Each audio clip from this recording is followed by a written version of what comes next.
शिव महापुराण की कथा, त्रिपुंड शिव महापुराण की कथा, बेलपत्र शिव महापुराण की कथा। जब पुरानी जो यूट्यूब पर हमारे यूट्यूब पर अगर डली हो तो वो कथा को आप निकालना, उसको एकांत में बैठकर थोड़ा सा श्रवण करना कि पुष्प का महत्व क्या है। कौन सा फूल जमीन पर गिरा हुआ भी शंकर को स्वीकार होता है।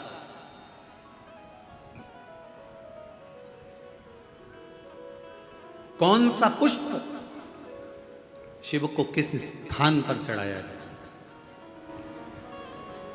क्यों सोमवार, अष्टमी और ये अन्य जितनी तिथियां होती हैं, अमावस्या, पूर्णिमा, प्रदोष, चतुर्दशी, त्रयोदशी, ऐसा वर्णन उसमें आता है कि इन दिन बेलपत्र को नहीं तोड़ा जाता। अष्टमी, नवमी, ये तिथियां हैं, क्यों नहीं तोड़ा, किस लिए, क्या कारण है कि इन तिथियों पर बेलपत्र को नहीं तोड़ा जाता। तो कहा जब हम रोज बेलपत्र को जल चढ़ाते हैं, शंकर की आराधना करते हैं, तो बेलपत्र के वृक्ष के नीचे बैठकर देवता भी हमारे कल्याण की कामना करते हैं।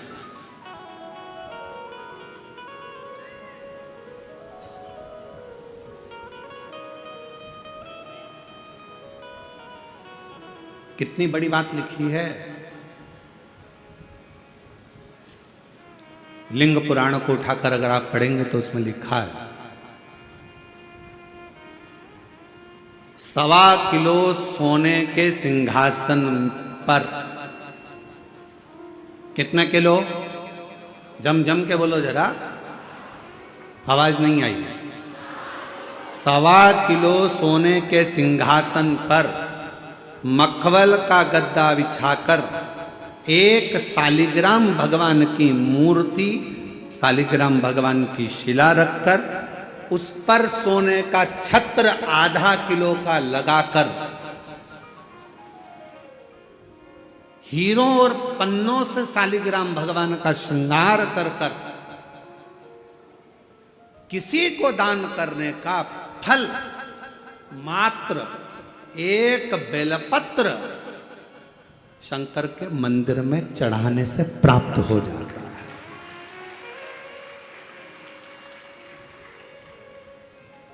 कितने किलो सोने का सिंहासन, बोलो बोलो जम के बोलो जरा। 1.25 किलो। छत्र कितने का? 0.5 किलो। हीरे, रतन, माणिक, मोती, सोने से जड़े हुए शालिग्राम भगवान को सिंहासन पर रखकर दान करने का जो पुण्य होता है, 1000 अश्वमेध यज्ञ का बराबर का जो पुण्य होता है, हजारों सर्वोत्तम यज्ञ करने का जो पुण्य होता है, सोम यज्ञ करने का जो पुण्य होता है, वो एक बेलपत्र शंकर भगवान को चढ़ाकर भगवान शिव को अर्पित करने से प्राप्त हो जाता है। और ऐसा यज्ञ का फल मेरा विश्वास करता है, मेरे छत्तीसगढ़ वासियों के लिए, मेरे संपूर्ण देशवासियों के लिए, मेरे संपूर्ण विश्व में रहने वाले शिव भक्तों के लिए, ये मेरा दिल कहता है कि इतना बड़ा दान मेरा मन करता है कि आप सब हफ्ते में कम से कम एक दिन ऐसा आता होगा कि आप भी एक बेलपत्र शंकर को चढ़ाते होगे, तो समझ लेना कि आपने भी अश्वमेध यज्ञ, सोम यज्ञ और स्वर्ण सिंहासन, स्वर्ण छत्र का दान अपने जीवन में कर लिया।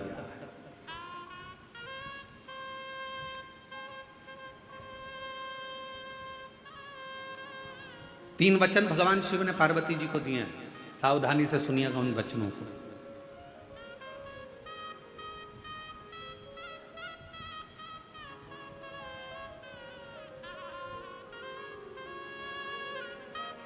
दो वचन तो काशी के हैं और एक वचन अमरनाथ की गुफा का।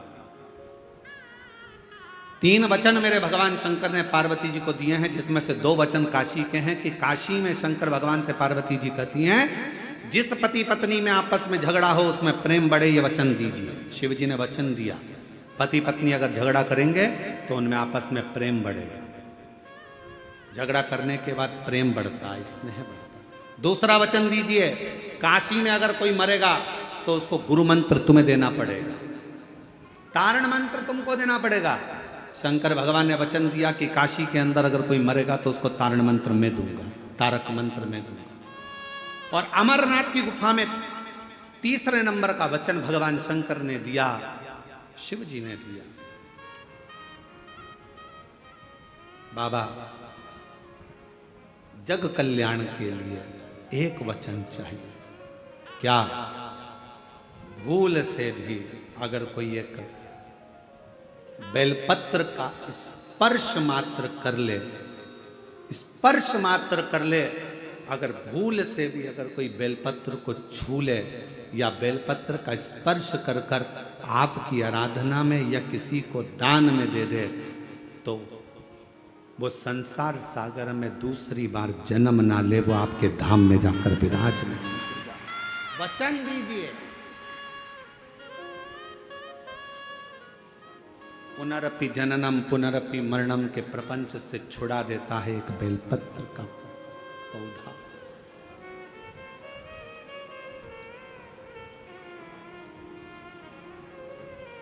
शिव जी के मस्तक पर कितनी रेखाएं रहती हैं त्रिपुंड में? आवाज दो, आवाज नहीं आई। 3 एक 3 रेखा मेरे भगवान शंकर के मस्तक पर है। उन 3 रेखाओं में एक एक रेखा में 9 देवता विराजमान।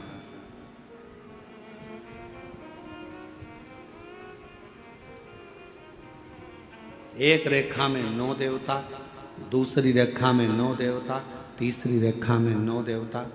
ऐसे शिव जी की त्रिपुंड रेखाओं में 27 देवताओं का वास।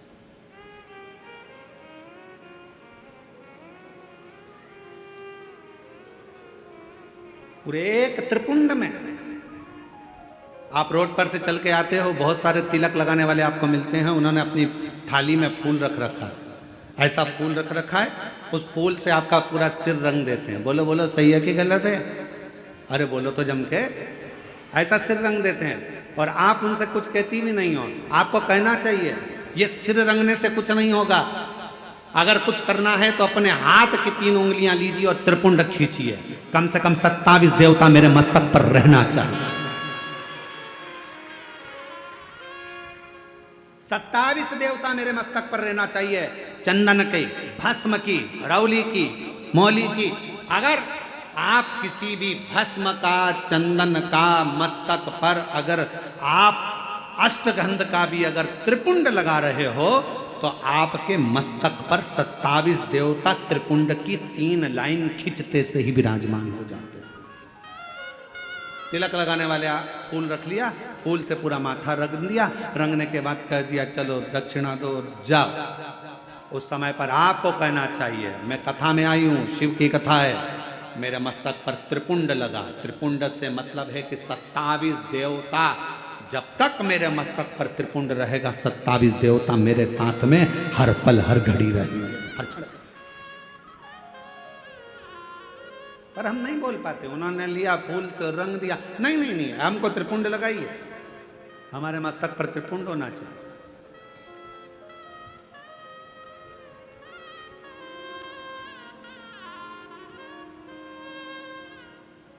शिव जी के मंदिर जा रहे हो, भगवान शंकर का जल है, उसको भी मस्तक पर त्रिपुंड के भाव से लगा सकते। भस्म है, भाव से लगा सकते। और यदि कुछ भी ना लगा सको तो फिर एक काम करो, शंकर के मंदिर में जब जाओ, झुककर जब प्रणाम करो तो अपना मस्तक शिव के चरणों में झुककर प्रणाम करोगे तो जो शिव भक्त आएंगे उनके चरण की रज आपके जब मस्तक पर लगेगी तो आपका कल्याण कर देगी, आपका उद्धार कर देगी, कल्याण कर देगी।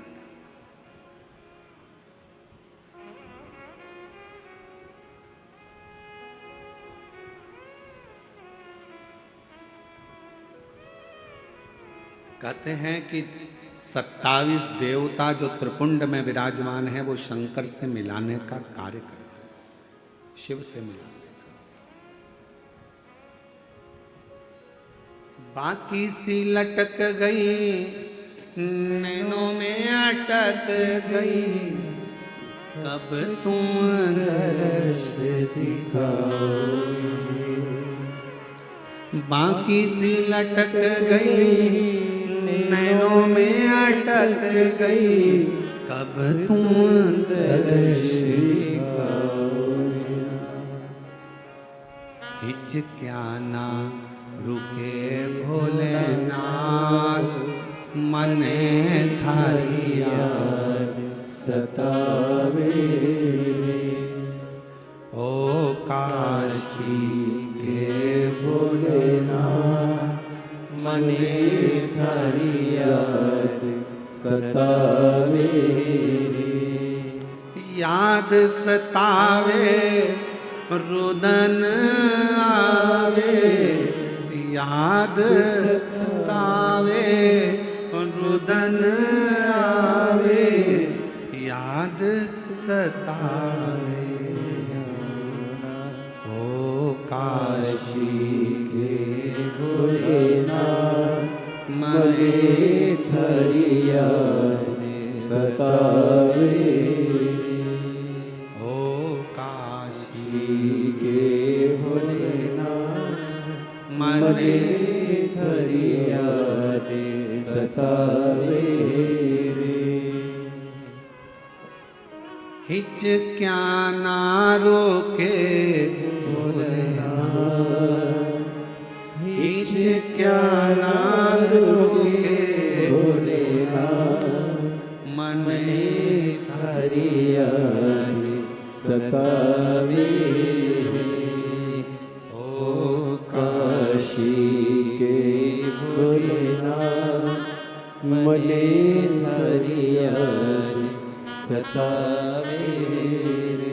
आप उसको जब मस्तक पर त्रिपुंड में 3 रेखाओं में जब 27 देवता विराजमान हो जाते हैं तो वो शिव से मिलाने का कार्य